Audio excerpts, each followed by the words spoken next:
චීනයේ කාටවත් දෙවෙනි නොවන විශ්මයජනක නව නිෂ්පාදන රාශියක් මේ වෙනකොට නිර්මාණය කරමින් ඉන්නවා. කාලය සමග ඉදිරියට යන චීනය ඇමරිකාවට අභියෝග කරන ලොකුම ප්‍රතිවාදියා ලෙස හඳුන්වනවා. මෑත කාලයේදී චීනය කෘත්‍රිම බුද්ධිය, රොබෝ විද්‍යාව සහ අභ්‍යවකාශ ගවේෂණ ඇතුළු විවිධාකාර අධිතාක්ෂණික අංශවල ගෝලීය ප්‍රමුඛයෙකු ලෙස කැපී පෙනෙනවා. ලෝකයේ පුදුම කරවන දේවල් චීනය හැමදාම වගේ කරලා තියෙනවා. ඉතින් මේ පෙන්වන්න යන දේවල් දැක්කමත් ඔයාලට හිතෙවි චීනය කොතරම් පෙබළෙයිද කියලා.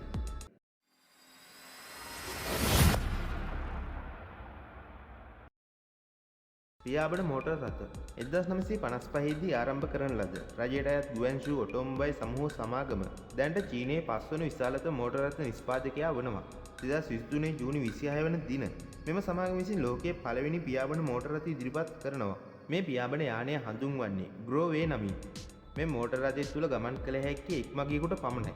මේ මෝටර් රථයට අහසේ පියාසර කිරීමට හැකියාව විතරක් නෙවෙයි පොළොවේ මාර්ගවලද ගමන් කිරීමේ හැකියාව තියෙනවා.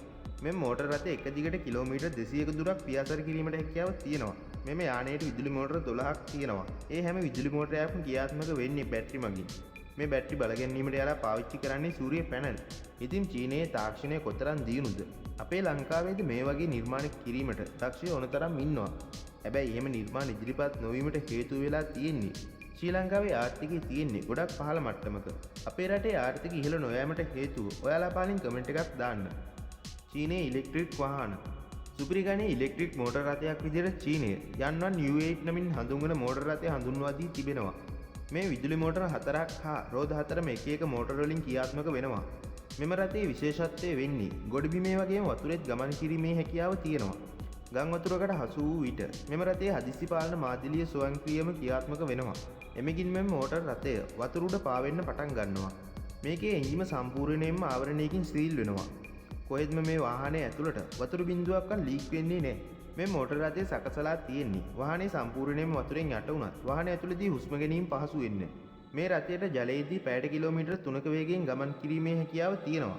මාර්ගයේ බලවතා ලෙස හඳුන්වන මෙහි කැපිපෙනෙන ලක්ෂණය වන්නේ 360 කෝණයක කැරකැවීමේ හැකියාව මෙම රථයට තියෙනවා. ලෝක පළමු පාවෙන U8 රථය ලෙස හඳුන්වන මේ මෝටර් රථය අධික මිලක් යටතේ අලෙවි කරනවා. අනාගත යුද්ධය සඳහා චීන රොබෝ වෘකයන් චීනය විසින් චීන යුද හමුදාවට සහාය වෙන්න විශේෂිත වූ රොබෝ වෘකයන් නිර්මාණය කරලා තියෙනවා. සෑම රොබෝවක්ම කිලෝග්‍රෑම් 70ක බරකින් යුක්ත වන අතර උසස් චලන හැකියාවන්ද තියෙනවා. ඒ කියන්නේ සාමාන්‍යයෙන් බල්ලෙක් ඇවිදිනවා වගේ ඇවිදීමට, දිවීමට හා පඩිපෙළ නැගීමටද හැකියාව තියෙනවා. මෙම රොබෝවරුන් ක්‍රියා කරවන්නේ මිනිස්සු විසින් වන අතර ක්‍රියාකරු සමග සංනිවේදනය අහිමි වූ විට තනිව ක්‍රියා කිරීමට මෙම රොබෝවරුන්ට හැකියාව තියෙනවා. මෙම රොබෝවරුන්ට වෙන වෙනම එක එක කාර්ය පැකින් පැවරිලා තිබෙනවා. එක රොබෝවරයෙක් කොත්තු බැලුවොත් ඔහු දෙන දත්ත මගින් අනිත් රොබෝ ප්‍රහාර නිකුත් කරනවා. තවද යුද සෙබළුන්ට භාණ්ඩ ගෙනත් දීමට වගේම තුවාල ලැබූ මිනිසුන්ව රැක බලා ගන්න සහ පෙතමාදාර ලබා දීමටද මෙම රොබෝවරුන් යොදා ගන්නවා. චීනය විසින් මෙම රොබෝවරුන් වැඩි දියුණු කිරීමට වගේම අමතර කොටස් එකතු කොට නිශ්චිත කාර්යයක් පමණක් කරවීම සඳහා යෙදවීමට බලාපොරොත්තු වෙනවා. මේ ඔබ දකින්නේ චීනයේ යුද්ධයට සහාය වීමට නිර්මාණය කළ තවත් රොබෝවරුන්.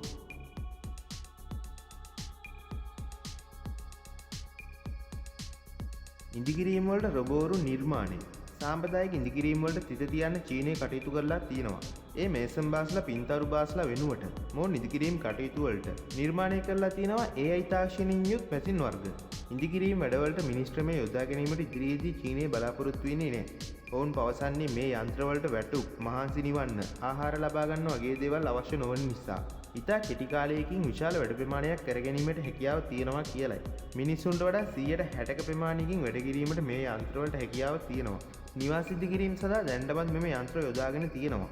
මේ ඔබ දකින්නේ බිත්ති බදින මැෂින් එකක්. මේ මැෂින් වැඩවලට ගැනීමේදී වැඩේ ඉතාම ලස්සනට පිළිවෙලට වගේම බදාම වගේ දේවල් ගොඩක් අපිට යනවා අඩුයි. ලංකාවේ අපිට නම් මොන මැෂින් තිබ්බත් අපේ මෙන්සන් බාස්ලාගේ දක්ෂතාවය තමයි අපිට වටින්නේ.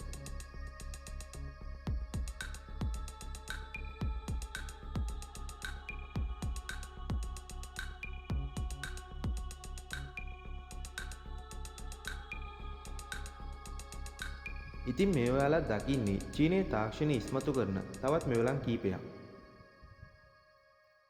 ඉතින් ඔයාලට මේ වීඩියෝ එක හොඳයි නම් වීඩියෝ එක ලයික් එකක් දාලා අනිවාර්යෙන් ෂෙයා කරන්න.